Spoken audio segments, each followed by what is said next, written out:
address of my term via a televised link. Later, when circumstances permit, I'll go to the LegCo again to account for the policy address. Today, I present the third policy address in my term of office. Right in the middle of the term of the current government, this policy address originally aimed to review the progress made by the government in the past and outline the focus of our future work. I have therefore decided earlier that I would deliver a more focused policy address in full this year and compile a new document entitled Policy Address Supplement to comprehensively account for the work progress and commitments of the current term government.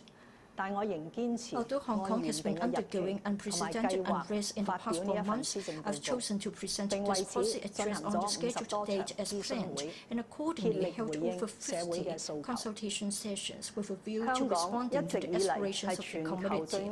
Hong Kong has always been one of the safest cities in the world, and being civilized, law-abiding, free, pluralistic and inclusive, and paying mutual respect are the characteristics that this Asia's world city takes pride in.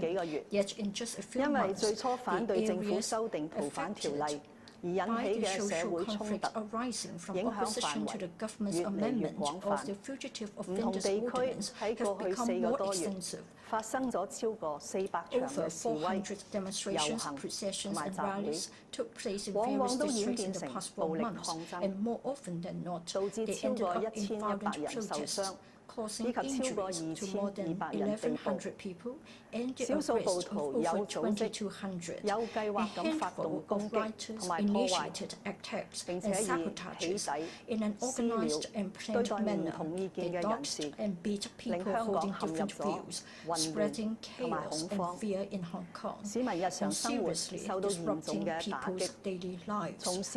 Employees of all trades and sectors, as well as small, medium and large businesses alike, are deeply worried about the prospect of Hong Kong. People are asking, will Hong Kong return to normal? Is Hong Kong still a place we can live in peace?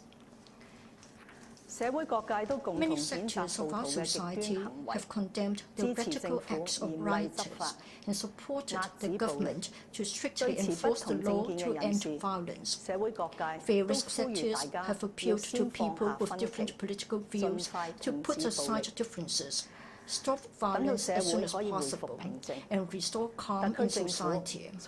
Apart from curbing illegal acts, supporting law enforcement by the police force, and ensuring that government departments and public organizations will make full effort to reduce the impact on citizens, the government strives to pursue other courses of action with a view to getting out of this impasse together with the community. More than a month ago, I announced the introduction of 4 actions, which included launching a diversified dialogue platform with a view to finding a way out for Hong Kong. The policy address delivered today outlines various measures to deal with issues of greatest public concern. Later, I will invite community leaders, experts and academics to conduct an in-depth and independent examination of the social conflicts in Hong Kong and the deep-seated problems that must be addressed. I will adhere to the following principles related in the handling of the current major crisis or continuing to discharge our government's responsibilities. First, we'll adhere to one country, two systems and safeguard the rights and freedoms protected by the Basic Law. However, any acts that advocate Hong Kong's independence and threaten the country's sovereignty, security and development interests will not be tolerated. In the 22 years since Hong Kong returned to the mainland, one country, two systems has proven to be the best system for ensuring the long-term prosperity and stability of Hong Kong. Our national leaders have made it clear on many occasions that one country, two systems is a long-term national strategy in line with the fundamental interests of our country. The successful implementation of one country, two systems is the common aspiration of our country, Hong Kong, and the people of two places. Despite the stormy times and overwhelming difficulties Hong Kong is experiencing, I believe that so long as we accurately adhere to the principle of one country, two systems, we'll be able to get out of the impasse. Second, the rule of law which is the cornerstone of our success, is a core value of paramount importance to Hong Kong. We must make every effort to safeguard the rule of law. The integral components of the rule of law: a law-abiding population, strict and impartial enforcement of the laws, independent prosecutorial power, and judicial independence must be respected by all and not be undermined. Third, Hong Kong's institutional strengths are built up over time by different bodies and organizations, including the executive authorities, the legislature, the judiciary, the civil service, law enforcement and regulatory agencies, public service bodies, media organizations, etc. Each and every one of us has the responsibility to protect these strengths and prevent them from being eroded. I would like to take this opportunity to thank everyone who has stood fast in their positions during the confrontations in recent months, including staff members of various organizations, in particular police officers, staff of the MTR Corporation Limited and Airport Authority, maintenance and cleaning workers, as well as numerous Hong Kong citizens who silently stand guard over Hong Kong. With their contribution and hard work, Hong Kong is able to keep functioning. Being an open and free city, Hong Kong has always upheld the principles of inclusiveness, integration, and mutual respect, and has been resolving disputes by peaceful and rational means. Owing to our adherence to such values, Hong Kong has won recognition and respect in the international community. While we respect different opinions and understand people's enthusiasm in fighting for justice and rights, I believe our society will agree that continued violence and spread of hatred will erode the core values of Hong Kong, disrupt social peace, and undermine the excellent systems that took years of efforts to build. I therefore appeal to every Hong Kong citizen to cherish the city in which we all have a share, and to safeguard the core values we uphold, so that Hong Kong can return to calmness. Although we have not had enough time to prepare for this year's policy address, we still managed to put forward over 220 new initiatives, albeit some are in the form of policy directions or possible options. We stand ready to listen to people's views and to enrich or adjust the contents and details of our policies. Moreover, in view of the social situation this year, we adopt the approach of launching initiatives once they are ready, be it providing support to alleviate the impact of economic downturn or improving people's livelihood further. The Financial Secretary has announced in August and September a series of measures to support enterprises, safeguard jobs, and relieve people's financial burden. The relevant directors of bureaus have also announced in advance of the policy address various new measures, including enhancing childcare services, supporting sports development, enhancing financial support to help owners maintain their old buildings, strengthening response measures against influenza, and providing subsidies for the installation of electric vehicle charging facilities in private buildings. As such, I will only focus on 4 aspects of work, namely housing, land supply, improving people's livelihood, and economic development. Housing is the toughest livelihood issue facing Hong Kong. It is also a source of public grievances. I've never taken this matter lightly. After taking office, I immediately defined the positioning of our housing policy, indicating clearly that housing is not simply a commodity, and that our community has a rightful expectation of the government to provide adequate housing. This is also fundamental to social harmony and stability. Therefore, the government has an indispensable role to play in this area.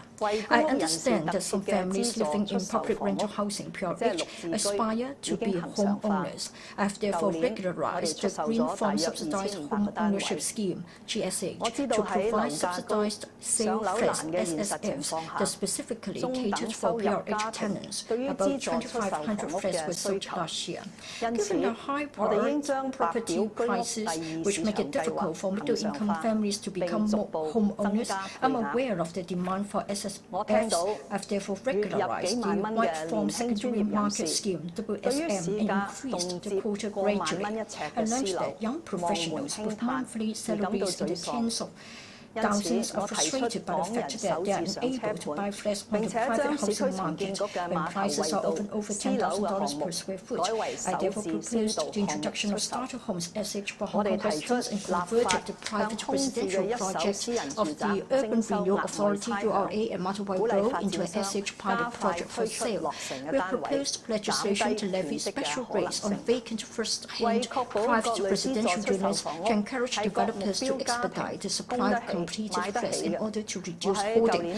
To ensure that the various types of SSFs are affordable for target households, I revised the mechanism in the middle of last year by delinking the selling prices of flats under the Home Ownership Scheme HOS from the market prices of private residential properties and adopting the affordability of applicants as a basis, while ensuring that at least 75%, up from 50% of the number of HOS flats for sale are affordable. Taking the HOS flats sold in 2018 and 2019 as an example, their selling prices will reach at about 52% and 59% of the market prices respectively, compared to the selling prices under the previous pricing mechanism. And based on estimates at the time, the two batches of altogether 9,300 newly priced HOS flats have resulted in savings of about $6.8 billion to the home buyers. Despite our significant efforts to adjust the housing policy, we may not have eased the minds of the general public. I hereby set a clear objective that every Hong Kong citizen and his family will no longer have to be troubled by or preoccupied with the housing problem, and that they will be able to have their own home in Hong Kong, a city in which we all have a share. PRH is a safety net for grassroots and low-income households to address their housing needs. The provision of PRH is not only a practical and effective way to alleviate poverty, it is also a basis for promoting the upward mobility of families. However, at present, the average waiting time for PRH is as long as 5.4 years. Those of the waiting lists have to shoulder a heavy rent burden or to live in a very unpleasant environment for a long period of time. We must respond to this situation in a more vigorous manner, by expediting PRH development, optimizing the use of existing housing resources, or introducing more transitional housing. Housing is not just a matter of demand and supply. Very often, it is perceived to be an issue of social justice and allocation of resources. Some may ask whether the government will make more land available for public housing, allocate limited housing resources for those families most in need, or provide home buyers with more suitable financial arrangements so that they do not have to rely on extra mortgages provided by first-hand property developers and hence will have more choices in purchasing a property. Upon review at the end of last year, we've adjusted the public-private split of new housing supply under the long-term housing strategy for the next 10 years, from 60 to 40 to 70 to 30. However, this is a medium to long-term target, and when we can reach the target will depend on the pace of increasing land supply. I now put forward the 4 short and medium-term support measures. First, increasing the number of transitional housing projects substantially to provide a total of 10,000 such units within the next 3 years, to relieve the pressure of families living in unpleasant conditions and those waiting for PRH for a long time. These units will be built on temporarily vacant government land and public facilities, as well as land lent by private developers. The URA, the Hong Kong Housing Society, the Hong Kong Construction Association, and other organizations will provide professional advice and project management support to community groups participating in transitional housing projects. Moreover, the provisions set aside by the government government will increase from the $2 billion announced earlier to $5 billion, fully manifesting the tripartite partnership of the community, business sector, and the government. We'll also continue to take forward the youth hostel projects that specifically cater for the short-term accommodation needs of young people, among which 2 projects providing 1,760 places will be completed in the coming 2 years, while another 5 providing 1,600 places are in progress. Second, offering relief for low-income households not living in poor age and not receiving comprehensive social security assistance (CSSA), including people on the PRH waiting list, for providing a cash allowance. As it takes time to devise a scheme to provide a cash allowance on a regular basis, I'll invite the Community Care Fund to launch 2 rounds of one-off living subsidy for the above-mentioned low-income households in the next financial year, the first round of which was announced as part of the relief measures. This will allow us time to complete the relevant study towards the end of 2020. We'll also propose to increase the maximum rates of wage allowance for CSSA households. Third, I'll invite the Hong Kong Housing Authority (HKHA) to explore the feasibility of redeveloping its factory estates for public housing use, particularly to increase the supply of PRH units. Fourth, currently about 42,000 flats in the 39 estates under the Tenants Purchase Scheme (TPS), which are on average priced at about 20% of the assets' market values, remain unsold. To further meet the home ownership aspirations of PRH tenants, I propose that the Housing Authority make active preparations with a view to accelerating the sale of such flats. Fifth, following the sale of about 8,600 HOS and GSH flats in 2019, we'll put up more such flats under construction for pre-sale. It is expected that as many as 12,000 HOS and GSH flats will be put up for sale in 2020 to meet the aspirations of the public as soon as possible. Sixth, with the provision of 3,000 WSM quotas this year, I suggest that the HA further raise the quota concerned in 2020 to meet the home ownership needs of more white farmers. Seventh, we'll put up a private residential site on Anderson Road for sale in the first quarter of 2020 for the second SH pilot project. In addition to building private housing units, the developer will be required under the land sale conditions to offer about 1,000 SH units for sale at below market prices to eligible applicants. Eighth, I will entrust the URA with a new mission to actively provide more SH or other types of SSFs in its redevelopment projects in light of the successful implementation of its first SH project at Martawai Road early this year. The government will provide resources as appropriate to enable the URA to continue carrying out its urban renewal mission. Ninth, I announced in my policy address last year that the URA will be invited to assist in redeveloping sites under the Civil Servants Cooperative Building Society Scheme (CBS). URA has already identified 2 clusters of sites involving more than 30 CBS buildings in Kowloon City, suitable for redevelopment as a pilot project. URA plans to announce early next year the commencement of the redevelopment of such buildings to maximize the development potential of the sites. Some of the resumed land will be earmarked for public housing, and the total number of public and private flats after redevelopment is estimated to be 5 times the existing number. And 10th, to provide assistance to the first-time home buyers, we will raise the cap on the value of the properties under the mortgage insurance program of the HKMC Insurance Limited. For a first-time home buyer, that is a person without any residential property in Hong Kong at the time of application, the cap on the value of a property eligible for a mortgage loan of maximum cover of 90% loan-to-value LTV ratio will be raised from the existing $4 million to $8 million.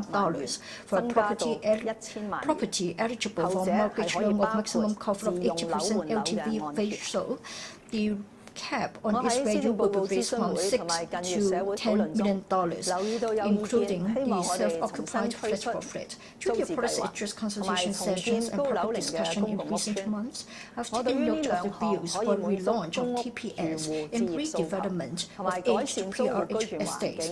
I have no in-principle objection to these two proposals, which can meet the home ownership aspirations of PRH tenants, improve their living conditions, and increase housing supply through redevelopment.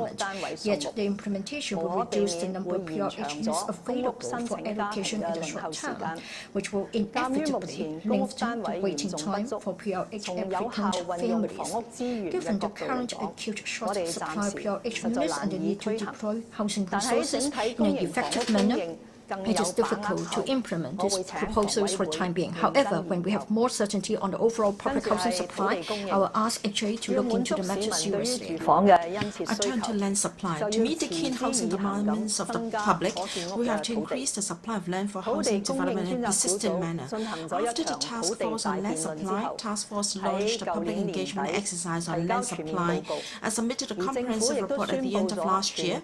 The government announced the full acceptance of the Task Force recommendations, which included a multi-pronged strategy to increase land supply. While social disputes in recent months have hindered implementation work, these have prompted me to reflect on the issue more deeply and come to the view that the government team must make bolder decisions and overcome all difficulties with determination and resolve to restore public confidence in the government's tackling of these thorny problems. In respect of the policy direction on land supply, I propose a government-led approach for the planning of land use and infrastructure and to resume the required private land for established public purposes, so the members of the public can see that the government is using its full strength to develop land in the short, medium, and long term for our people. Specifically, we will expedite our planning work and resume 3 types of private land wholly for public housing, including PRH, GSH, HOS, SH, and related infrastructure development by invoking the Lands Resumption Ordinance and other applicable ordinances. First, above 450 hectares of brownfield sites in the new territories, which may have development potential but have not been covered by new development areas, NDAs, or other development projects. These sites are mostly private land, larger in size and located nearer to existing new towns and major highways, including brownfield sites in Pingshan and Namte. The Planning Department will accord priority to the study of 160 hectares brownfield sites that are closer to existing infrastructure and assesses their suitability for public housing development with a view to commencing follow-up technical assessment by the end of this year. Rezoning government land for housing has been one of the major sources of housing land supply in recent years. However, my proposal to adopt a more focused approach for rezoning private land for public housing development and then exercising public power to resume private land for public purpose is indeed a breakthrough in thinking. Second, to resume private land, which is zoned for high-density housing development in statutory outline zoning plan, but without any development plans due to various reasons, such as fragmented ownership, infrastructural constraints, and assessed to be suitable for public housing development. And 3, to resume urban private land in Charco Link Village, Aochiwan Village, and Chokyun United Village suitable for high-density housing development, with a view to expediting the development of these 7 hectares of urban sites and rebuilding a new community, mainly comprising public housing. The living environment of residents in the squatter areas will also be improved with compensation and housing to be provided in accordance with the prevailing policy. I wish to point out that apart from the additional land resumption projects mentioned above, A steady stream of land resumption projects under the Land Resumption Ordinance is in the pipeline, with works of Putong North, Fanning North, and NDAs just commencing upcoming large-scale development projects in Hongshekio, Hachun, and Yunnan South, as well as a couple of public housing and other public works projects in the pipeline, will give an understand that about 7 hectares of private land will be resumed, of which some 400 hectares is expected to be resumed in the next 5 years, significantly more than the 20 hectares resumed in the past 5 years. Apart from adhering to the current planning before land resumption mechanism, we also strive to provide supporting facilities at the district level and make proper housing and compensation arrangements. Given the importance of public transport infrastructure to housing development, we will expedite the implementation of projects proposed in the Railway Development Strategy 2014 and invite the MTR Corporation Limited to commence detailed planning and design for the Tongchong Line Extension, Tumun South Extension, and Northern Link in the coming year, so the work on these 3 railway projects can commence as early as possible. We hope our approach of resuming land for public housing development could gain support from various sectors of the community. Apart from expediting the planning process, we will compress the time needed for technical studies and streamline relevant procedures such as rezoning, land resumption, and engineering design to enable early completion of new housing units. On the other hand, the Development Bureau will soon announce details of the Land Sharing Pilot Scheme (LSPS) along the policy direction outlined in last year's policy address. Views of stakeholders will be gauged with the target of accepting applications early next year. Unlike other development modes of government land planning and government-initiated land resumption, LSPS will tap market force in planning and construction. We hope that this will release as soon as possible private lots with consolidated ownership, but not yet covered by government planning and study, so as to speed up short and medium-term housing supply. The government will facilitate infrastructural enhancement to allow higher development intensity and prescribe that at least 70% of the additional gross floor area gained shall be allocated for public housing or SH as intended by the government. As such, landowners have to carve out part of the land and hand them over to the government for the said housing development, while the remainder of the site can be retained for private housing development. The landowners concerned will be responsible for providing infrastructure and other community facilities necessary to support the housing development projects, and the associated construction costs will be deducted from the land premium. Taking into account public views, we propose to adopt a fair, robust, and transparent vetting approval mechanism, under which applications subject to thorough examination by a multidisciplinary team of civil servants. Also, a newly established panel of advisors comprising members with credibility in society will provide advice. After that, the applications will be submitted to the Chief Executive Council for approval. All town planning and other statutory and administrative procedures will continue to apply, including the requirements for landowners to pay land premium at full market value for the private housing development and ancillary commercial facilities. LSPS will cover a period of 3 years, and the area of private land to be approved will be capped at 150 hectares. And note that individual property developers have recently announced that they will provide on land for housing development and other public welfare uses at no cost. This is a proactive act of shouldering a share of social responsibility. The government welcomes such act, but this will not affect the government's full strength in taking forward various land supply measures. I appeal to all property developers to support the government in developing the land for public housing or SH through the application of the Land Resumption Ordinance and LSPS to make active contributions towards easing the housing problem of Hong Kong people. Land converted for housing development through a change of existing uses is not an inexhaustible resource. We have therefore accepted the multi-pronged strategy recommended by the task force, including reclamation in the central waters for developing the Carrie artificial islands and other options of nearshore reclamation outside the Victoria Harbour. The reclamation in the central waters under the Mental Tomorrow vision will create a vast vast area of new land for comprehensive planning, which will serve as an important measure of land reduction in the medium to long term. The strategic transport infrastructural network connecting the artificial islands will relieve congestion of the West Rail and Tumun Highway. The Carrie artificial islands will not only provide 1,000 hectares of land for Hong Kong, but also space to build a brand new community for the next generation. I fully understand that some people in the community have concerns about the development of the artificial islands. For instance, why extensive reclamation is required, for whom new land supply and housing are provided, and how environmental protection and cost-effectiveness are ensured.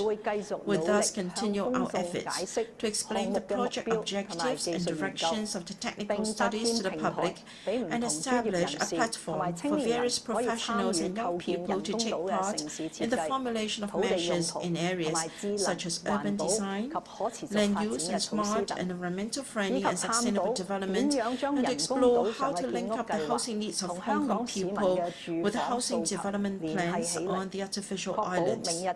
By doing so, we aim to ensure that housing development made possible by the Land Out Tomorrow vision is for our citizens and for Hong Kong. There is no conflict between the exploratory work and the commencement of detailed studies on reclamation. I sincerely appeal to the Legislative Council to approve the relevant funding applications in due course. In addition, we will plan the coastal development of Tumun West, including securing funding to conduct a combined study on the development potential of 220 hectares of reclaimed land and Local Tan and about 220 hectares of coastal area at Tumun West, under which the feasibility of developing the coastal areas, including the river trade terminal, into residential areas will be explored. As custodian of government institution or community GIC sites, the government should strive to optimize the use of such sites under the policy objective of identifying land to increase housing supply. We will review over 300 GIC sites with a total area of some 300 hectares currently earmarked for standalone public facility and put forward concrete proposals for sites with no development plan, including developing multi-purpose public facility buildings under the single-site multiple-use model, developing residential projects and public facilities under a mixed development mode or retaining them for specific government facilities. Meanwhile, to assist non-governmental organizations to optimize the underutilized sites, we will facilitate the redevelopment of low-rise buildings on these sites by providing support and introducing mixed residential, education and welfare uses. This will not only provide modernized facilities, but will increase the supply of various types of housing, including elderly housing, youth hostels, or transitional housing, etc. The above-mentioned projects regarding the development of existing land, the over 1,200 hectares of new reclaimed land, plus a total of around 950 hectares of planned NDAs, as well as over 80 sites that are in the process of pending rezoning the housing sites, are all important sources of land supply. In reality, however, every land development task is a challenge. Through the regular updating of the Hong Kong 2030 Plus towards a planning vision and strategy transcending 2030 and the annual review of supply targets under the long-term housing strategy, we will report to the public our implementation progress. We are determined to create home ownership opportunities for people of different income groups, such that they will happily make Hong Kong their home. In particular, we will strive to reduce the average waiting time for PRH for families and elderly singletons to meet the 3-year target of flat allocation. I sincerely appeal to you to support our work in land supply and housing. Improving people's livelihood. 150 initiatives to improve people's livelihood announced in my last 2 policy addresses have largely been completed or progressing on schedule. Recurrent spending on welfare and health care has increased by 29% in the past 2 years, amounting